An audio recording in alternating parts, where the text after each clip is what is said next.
Right, be a little bit of a change in the workplace, I think.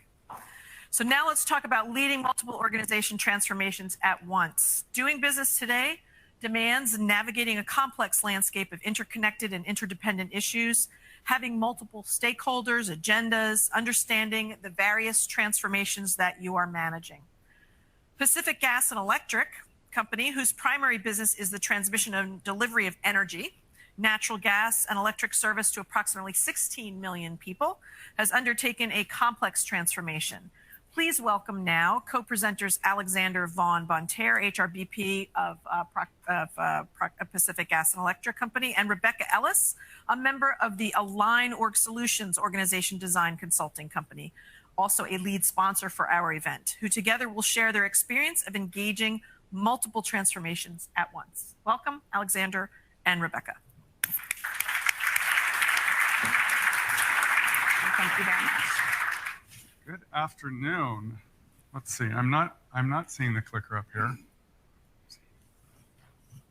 Great. Thank you. So I'm so excited to be here to talk to you about transformation.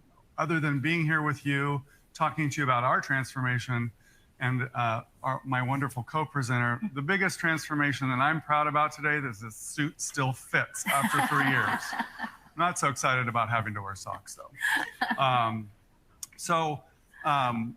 Alexander Vaughan-Bonterre. I lead a team of HR business partners, and one of our functions is organizational design. And we most recently went through a couple of major organizational designs with 2 of the client groups that I support. And I'm going to talk a little bit about that. I've been with PG&E 8 years today. Today's my anniversary. Congrats. So I made it. I was telling John last night, I'm looking forward to 9, where my vacation bumps up a little bit. So that'll be exciting. And I've been with them for 8 years, leading different client groups, and I'll talk about the current ones that I lead. So Rebecca, you want to? Excellent. Rebecca Ellis. I'm a client executive with AlignOrg Solutions, and I have spent a lot of my time internally leading centers of excellence around talent and change, learning, and org design. And I was a client of AlignOrg Solutions about a decade ago, fell in love with their approach, and joined them a few years ago to do consulting with folks like you. So I had the pleasure of working with Alexander for a few months on some major transformations that had the potential to collide. And so we want to share with you some strategies of when you have multiple changes happening at the same time, how you help them be very complementary and connected. So quickly, we're going to talk about the case for change and how to create organizational alignment, and then some lessons learned that we learned from that, some positive and things that we can improve upon. So PG&E, a very old company. Anybody not heard of PG&E? Like, if you have, you've been under a rock, because we have been in the news a lot, and we've had a huge leadership change. 2 years ago, we got a new CEO. She brought in a brand new senior leadership team to run the organization. And from there, they developed this True North strategy about a year ago. So she brought her team in, they got together, developed this True North strategy. And it's interesting because there's a distinct focus on people for our organization. I think we've had it in the past where it's been written in there, but not this distinct focus. And I think what's great about the foundational capabilities that you can see right there in the middle is that we want a functionally aligned organization. And so that requires a lot of organization design to get there. And different parts of the business have gone through different org design sessions to get there. We used AlignOrg for a couple of our groups. Other groups have used other consultants. But in the end, what we're trying to do is get the whole organization to be aligned to this True North strategy and help us drive our objectives over the next 10 years.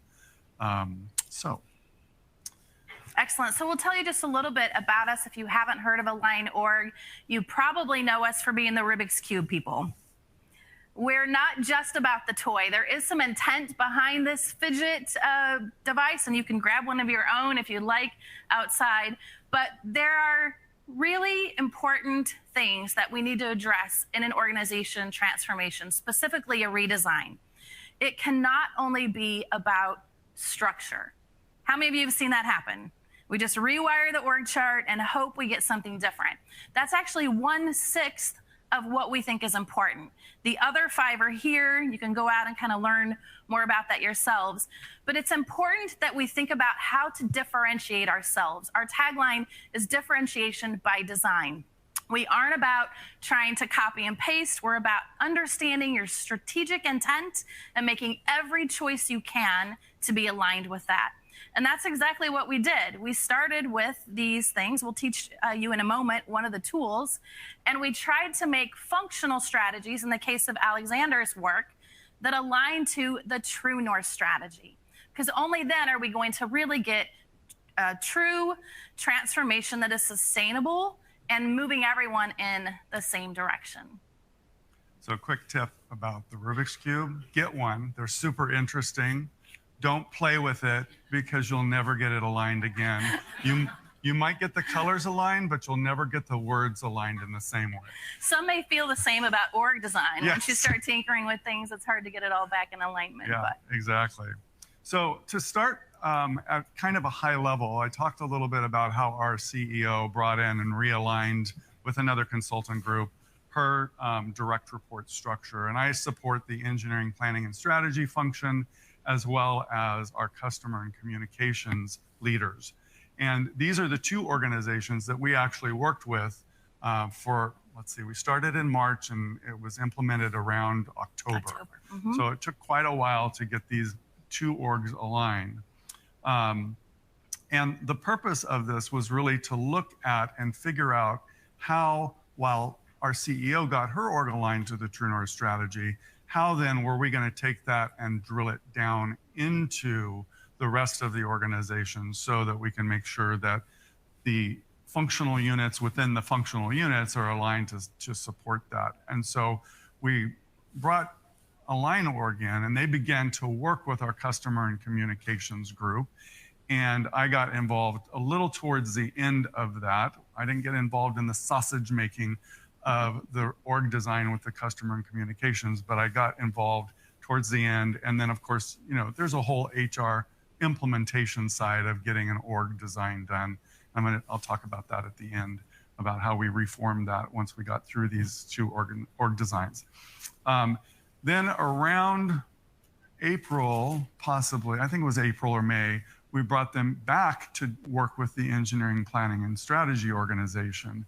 And it just so happened that there started to be some synergies about what were we going to keep in customer and communications from an org perspective to support the True North strategy, and what were we not. And some of those pieces ended up going to the engineering group.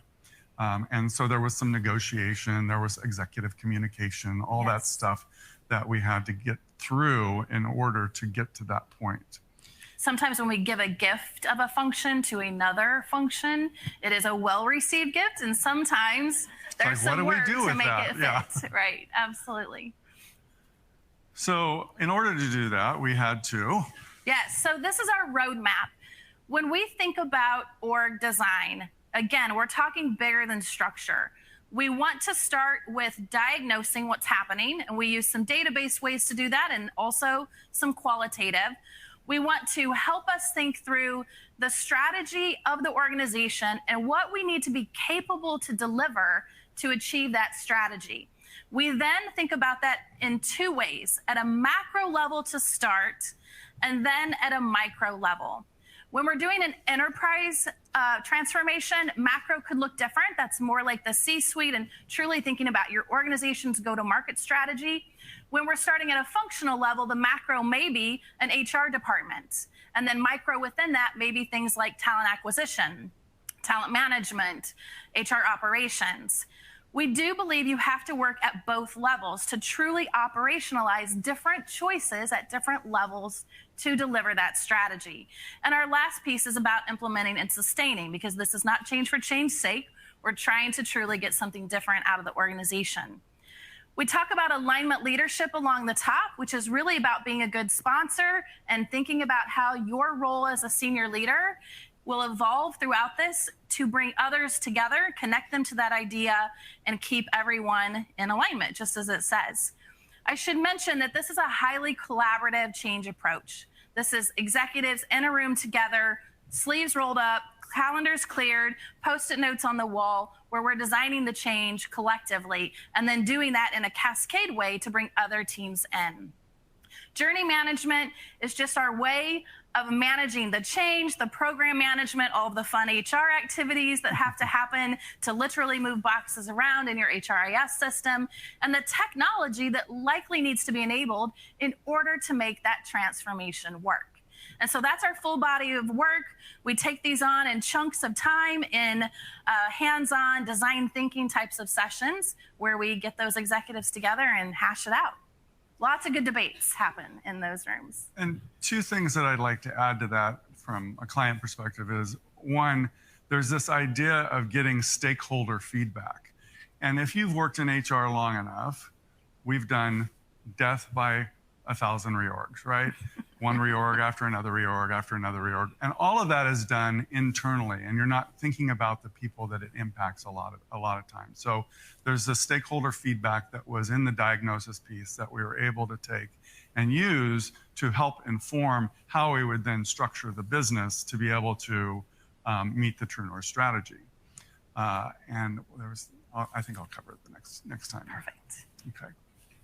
All right, so one of the tools, I think about a quarter of you attended our pre-conference yesterday and had a chance to kind of roll up your sleeves on this anchor. This is one of our key tools. So we're, again, about the people, the process, the technology, the data, and this tool is one of the important processes and an involving of people activity that is really important on the front end. It is what prevents us from making people-based, name-based, moving boxes and wires around. It allows us to be more outside in and thinking about who are we built to serve? Why do people need us? Why do they choose us over competitors? So the first thing is to get really clear on your audience. Who is your organization needing to be built around? I grew up in HR. There were a lot of times where I saw HR in love with HR. Right? It's easy to see best practices and be like, I want to chase that new strategy. But a lot of times when I sat around that HRLT table, I heard strategies that actually didn't advance our customers' experience. They may have even advanced our employee experience, and you could say that's awesome. But if we're going to not win market share or gain something with our customers, ultimately, that's going to make it harder for us to serve folks. So getting really clear on who that is. And I've been in literally multi-month conversations around who is our customer, especially if you're in complicated supply chain, you have distributions, other channels. It takes a while to get truly aligned on that. Once we do, however, we can start thinking about what they need. Why do they rely on us? Why do they choose us? And getting really crisp on those need statements, because those needs are what should drive the capabilities you're building in the organization. If you're building capabilities that don't serve that need, they're wasteful capabilities. You need to use your energy, your resources in other places more focused. Channel is what it means for a place that's going like go to market, which was not the case for this customer one. We would actually talk about how is it? Are you going to engage more through artificial kind of intelligence, more chat bots that are helping serve your customer? Or is it about actually having an actual presence, right? A face-to-face way to transact business. We talk about omits.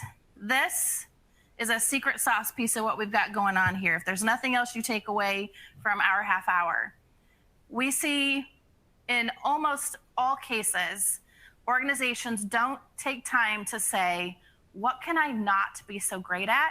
Or what can I stop doing altogether so that I can hyper-focus on delivering or over-delivering on what's most important?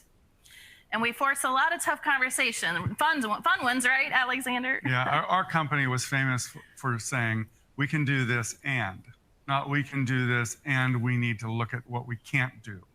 And so this really, instead of. Yeah. And this really helped us focus, what do we need to drop? Or what can we downsize a little bit? How does this truly meet what we're trying to do from a True North strategy perspective? Yeah, so another way of thinking of that is trade-offs. It just doesn't go as well with the acronym ANCHOR. So that's how we landed on OMIT. Awesome. All right. Yeah. So how did this actually work? So this is just a component of the reorg, and it really was at the end of this that we were able to finally get to this. So you can see from a legend perspective, we have some new positions for engineering, planning, and strategy. And so those were defined in the macro level org design session with the leaders. And the other thing that I want to say, what AlignOrg put upon us was, let's just not deal with this at a high level where we just have the senior leaders in the room making decisions about the work that gets done by others. We call that the secret society. Yes, the secret society, the handshake. We wanted to bring in the people that were doing the work to actually help us form how the work got done and what buckets they got done in. And so in this initial session, and by the way, you'll see there in the middle bubble, 4 days of intense work sessions to reach the final organizational structure. Now, I don't know about you all, but getting executives in a room for 4 straight days and get their attention and play with Post-it notes can sometimes be super challenging. It's the first in my career that that's actually happened. So that's another structural thing that they brought. They made us get in a room and do that. And it was great, along with the people who did the work. So we came up with this structure, and then we talked about, okay, well, what does each individual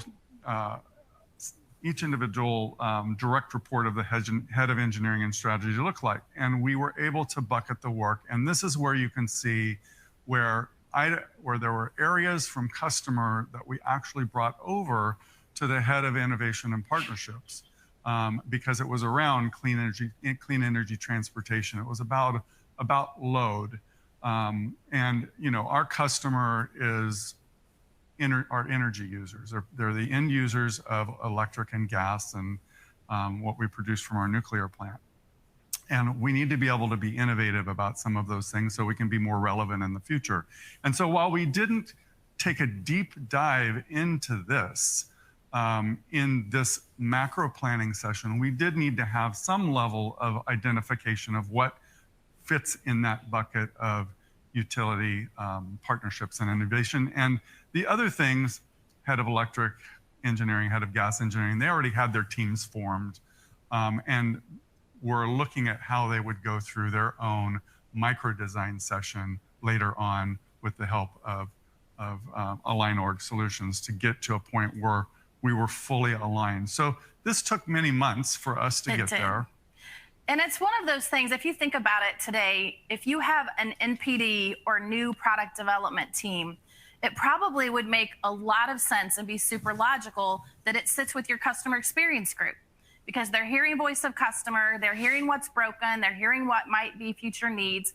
But what happened is you put that set of engineers in a group that's also doing a lot of comms and the listening programs, the true customer transaction type work, and they were getting bogged down. They couldn't get their projects in the engineering pipeline because they sat structurally very different, separate from them. So it's like, if we move them over, will there be benefits gained there, but also what are your trade-offs? And I think that's a really important thing to remember. There is no perfect answer. Otherwise, we wouldn't have to be doing reorgs, right? Every choice we make is going to have downsides. And Alexander, in this case, was an important linking mechanism to keep those two EVPs connected and able to make a choice that didn't make then the subsequent teams feel like they were having to worry about a fight between mom and dad and where do I go and where do we belong, right? It was a very seamless transition because both got clear on their anchors and who they were serving and what they stood for, and that helped us break any ties then about where was the right home. Again, we still had to make other plans to make them best fit into the places that were also logical in many ways before. Yeah, and our CEO in forming her new team really worked on team affinity. And I know, sometimes at the CEO and the executive level, there's a lot of positioning and competition about who's going to keep what because they want to keep their area of influence together. And this really wasn't the case. It was pretty smooth in having conversations with them and them being able to talk honestly about how do we really need to run the business in order to meet the True North strategy. So we couldn't do all of this without a timeline and a change plan. Being at the change, transformation, and org design, you all probably can click right into a graph like this. Yes. This is the one that gives us anxiety. Yeah. But it's the real work, right, that it takes to get it done. And we don't want to short that, because then you just have suboptimally, put a haircut on everything else that you've invested a lot of time in getting right.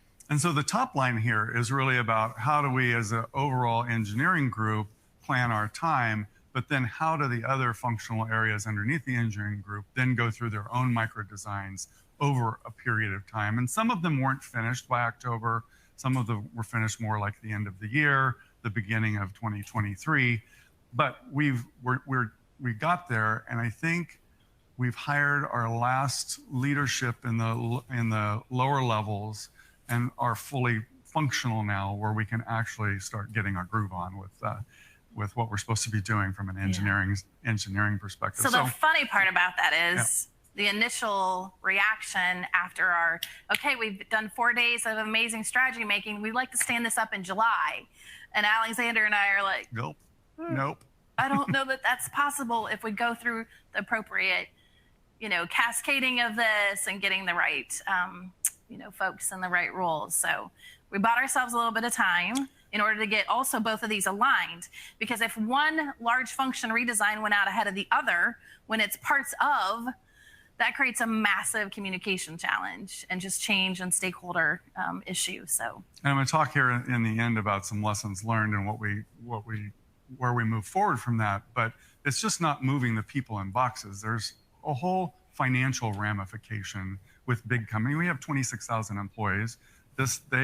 Engineering probably has, I'm going to say, about 8,000 of those employees. And so when you reorganize, you have to reorganize the financial component too. And that's, we have very complex financial systems, which makes it difficult. So some org design learnings here.